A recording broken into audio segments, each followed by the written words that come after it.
ලුණු කැට නැතුව ලුණු දහි හදමු ඔන්න.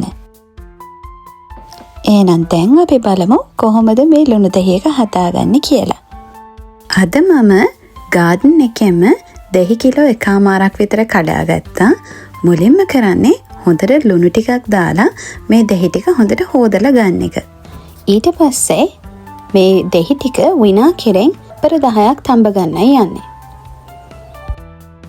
රත් වෙච්ච විනාකිරියකට දාලා දහි ටික තප්පර 10ක් තඹලා ගන්නේ ඒකේ තියෙන පැගිරි ගතිය පොඩ්ඩක් අඩු වෙන්න ඕන නිසා. දැන් මේ දහි ටික මං 4ට කපා ගන්නවා. හැබැයි වෙන් වෙන්න කපා ගන්න එපා. වෙන් වෙන්න කපා ගත්තොත් ලුණු දහි එක හරියට එන්නේ නැහැ. මොකද අපි මෙතනදී පාවිච්චි කරන්නේ ලුණු කුඩු නිසා අපි පුළුවන් තරම් මේ ලුණු කුඩු ටික මේ ඇතුලේ රැඳෙන විදිහට තමයි වැඩේ කරන්න ඕනේ. ඉතින් මේ විදිහට 4ට කපාගත්ත දහි වලට මම දැන් මෙහෙම ලුණු කුඩු පුරවනවා. ලුණු කුඩු පුරවන් තරම් පුරවලා ඉවර වෙලා ඊට පස්සේ මේ වගේ හිඩස් වැහෙන්න තවත් ලුණු කුඩු පුරවලා සීල් කරගන්නවා. දැන් මම මේ දහි ටික සීල් කරගන්නේ ලුණු කුඩු වලින්ම තමයි. ඉතින් ලුණු කැට නැත්තම් ඔන්න දැන් දුක් වෙන්න එපා. ලුණු කුඩු වලිනුත් ලුණු දහි හදන්න පුළුවන්. ඉතින් මට වගේ ඔයගොල්ලන්ට ලුණු කුඩු හොයාගන්න අමාරුයි නම් ලංකාවේ නෙමෙයි නම් ඉන්නේ ඔන්න ලුණු කුඩු වලින් ලුණු දහි හදන්න පුළුවන් කියලා අමතක කරන්න එපා.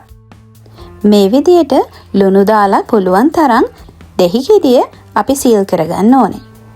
ඊළඟට මම කරන්න යන්නේ මේ විදියට සීල් කරගත්ත ඔක්කොම දහි ටික එක ප්ලේට් එකක ලස්සනට තියලා අවුව වේල ගන්න යන්නේ. අපි ඉන්නේ සම එකේ. ඒ නිසා දවස් 3-4කින් ඉක්මනට වේල ගන්න පුළුවන්. අවුව හොඳ සැරට තදට තියෙන්න ඕනේ. ඒ නිසා සම එක හරි අවුව තියෙන කාලයක් හරි තෝරගන්න ලුණු දහි දාන්න. දැන් මම මේ විදියට පුරවගත්ත දහි ටික ඔක්කොම හොඳට අවුවේ තියෙනවා දවස් 2-3ක්. දැන් මේ දවස් 4කට පස්සේ හොඳට අවුවේ දහි ටික වේලිලා තියෙන්නේ. ඉතින් මං වීදුරු බෝතලයකට මේ ටික දාගත්තා. මේක නම් කුකී ජා එකක්. ඕගොල්ලොත් වීදුරු භාජනයක් පාවිච්චි කරන්න. දැන් මේ විදියට දහි ටික බෝතලයට දාගත්තයින් පස්සේ හොඳට එහෙට මෙහෙට කරලා ඒකට විනාකිරි දාගන්නයි යන්නේ. දැන් දහි ටික බාගෙට වැහෙන්න විනාකිරි දාන්න. ඊට පස්සේ තව දවස් 2-3ක් මේ විදියට තියන්න. අමතක කරන්න එපා හැමදාම එකපාරක් එහෙට මෙහෙට දහි ටික හරවලා ගන්න. මේ විදියට දවස් 7ක් විතර තියලා ඊට පස්සේ අඩුපාඩුවට මං ආයෙත් උඩින් විනාකිරි වක් කරනවා. දැන් දහි ටික සම්පූර්ණයෙන්ම විනාකිරියෙන් වැහිලා තියෙන්නේ. දැන් මේ ලුණු දහි එක දවස් 7ක් හෝ 10ක් ඔහොම තියලා තියෙන්න. ඊට පස්සේ ලුණු දහි එක රෙඩි.